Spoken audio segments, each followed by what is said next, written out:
I miss my son very much. I miss him bad. I miss him bad.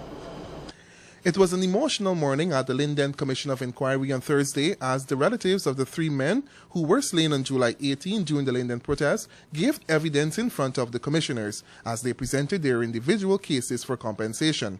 Taking the stand first was grief-stricken Jacqueline Boye, mother of Shamroy Boye, who told the Commission of Inquiry that not a day goes by without her missing her son. She said that the other 2 sons being mentally challenged, it was Shamroy who was the main breadwinner in the family. They were working? No.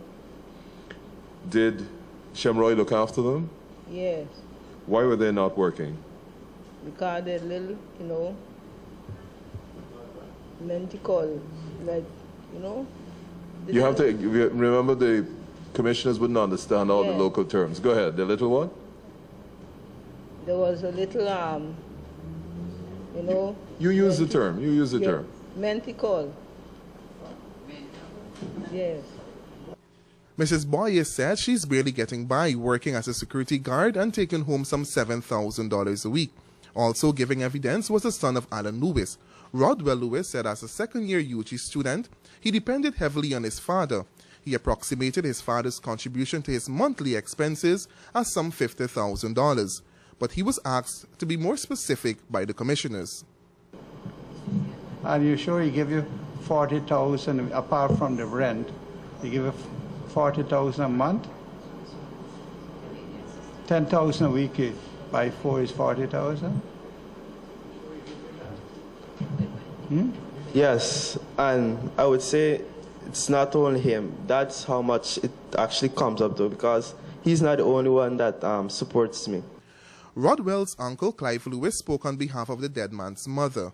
He said while his brother was not employed on a full-time basis, he was a skilled mason who had just before his death worked for $40,000 clearing a plot of land in the Wismar-Mackenzie area.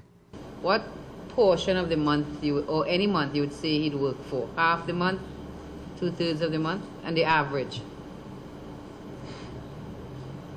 Repeat your question, madam. What portion of the month would he work for on the average?